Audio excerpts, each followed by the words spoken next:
చేసుకున్నప్పుడు they really have to marry ఒక believer ఇంకొక బిలీవర్ని పెళ్లి చేసుకోవాలి. ఆ రోజు నేను వెళ్ళి వాక్యం తీసుకుని చదవాల్సిన అవసరం లేదు. బట్ ఐ నో వాక్యం ఆల్రెడీ దాని విలువ ఏంటో చెప్పేసింది నాకు. నన్ను ఎక్విప్ చేసేసింది ఆల్రెడీ. 2 కలర్ కాన్షియస్‌నెస్ పెట్టుకున్నాను. ఫర్ ఎగ్జాంపుల్ తెల్లగా ఉన్నటువంటి అమ్మాయి అయితే. ఆ అమ్మాయి యాక్చువల్‌గా నాకు దేవుడు ఏర్పరిచినటువంటి అమ్మాయి అనుకున్నాను. కానీ వాక్యం ఏం చెప్తుంది? That is not a value that I should look at. కులం చూసుకోవాలి. కానీ that is not a value I should look at. వీటిలన్నిటిని నేను యాక్చువల్‌గా సాఫ్ట్‌వేర్ ఇంజినీరింగ్‌లో గాని, ఇంజినీరింగ్‌లో గాని ఎట్లాగైతే నా టెక్స్ట్ బుక్ నన్ను ఎక్విప్ చేసిందో, తర్వాత వచ్చినటువంటి ఇంజినీరింగ్ ప్రాబ్లమ్స్‌ని ఫిక్స్ చేయడానికి, వాక్యం నన్ను విలువల సిస్టమ్‌తో, వాల్యూ సిస్టమ్‌తో ఆల్రెడీ తర్ఫీదు చేసింది నేను డెసిషన్ మేకింగ్ చేయడానికి. So once I make the decision making, once I actually reach this point యాక్చువల్‌గా, already I know what kind of person I should marry. రెండోది ఏంటంటే God actually has called me for example నన్ను Bible టీచర్‌గా పిలుచుకున్నాడు అనుకోండి. But ఒక believer ఒక అమ్మాయి ఉంది. అమ్మాయికి ఏంటంటే అంత సరైనటువంటి మెచ్యూరిటీ ఉన్నటువంటి పర్సన్ కాదనుకుందాం.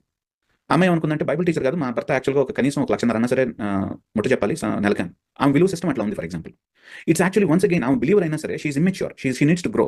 కాడి సరిగ్గా ఉండదు. సో మెచ్యూరిటీ లెవెల్స్ కూడా ఇద్దరికి ఒకటే సిస్టమ్ ఉండాలి. ఏంటంటే దేవుడు నన్ను పిలుచుకున్నప్పుడు బైబిల్ టీచర్‌గా, బైబిల్ కోసం యాక్చువల్‌గా వాక్యం కోసం సమస్తాన్ని దారపోసి అంటే ఉన్నదాన్ని మొత్తాన్ని ఊడ్చిపెట్టేంత విశ్వాసం కలిగినటువంటి, అంత కమిట్మెంట్ కలిగినటువంటి అమ్మాయిని నేను పెళ్లి చేసుకోవడం అనేటువంటిది ఇంపార్టెంట్.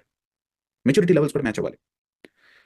మనం ఏం చేస్తామంటే ఇవన్నీ ఆలోచించకుండా, అంటే దేవుడు he wants us to engage with him in our decision making. మనం ఏం చేస్తామంటే దేవా ప్యాసివ్‌గా కూర్చుంటాను ముద్దపప్పులాగా. నువ్వేం చేస్తావంటే ఒక మ్యాజిక్ లాగా నువ్వు నాకు తీసుకొచ్చేసావు ఒక అమ్మాయిని అనుకుంటాం. No God doesn't like to work like that. Even for example Abraham ఎలియాజర్‌ని పంపించినప్పుడు కూడా he is not actually Eliezer magical formula అని కాదు వాడుతుంది అక్కడ. Eliezer actually went all the వే.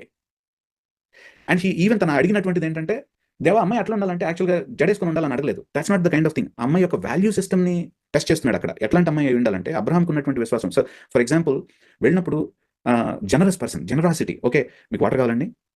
నేను మీకే కాదు యాక్చువల్‌గా మీకున్నటువంటి క్యామెల్స్ కూడా నేను వాటర్ ఇస్తాను. ఓన్లీ అట్లాంటి పర్సన్ మాత్రమే యాక్చువల్‌గా ఫిట్ అవుతుంది అబ్రహామిక్ ఫెయిత్‌ని లీడ్ చేయడానికి. ఎందుకు? అబ్రహాం సెటిల్మెంట్ అవ్వలేదు. సెటిల్మెంట్‌లోంచి అన్‌సెటిల్మెంట్‌కి వెళ్ళాడు. అంటే మన ఇండియన్ కల్చర్‌కి కంప్లీట్ వ్యతిరేకం. చిన్నప్పటి నుంచి మన వాళ్ళు చెప్పేది ఏంటంటే మా వాడు సెటిల్ అవ్వాలండి, మా వాడు సెటిల్ అవ్వాలని అంటారు. కానీ బైబిల్‌లో ఏ క్యారెక్టర్ కూడా సెటిల్మెంట్ కాదు. సెటిల్మెంట్ నుంచి అన్‌సెటిల్మెంట్‌కి వెళ్ళారు.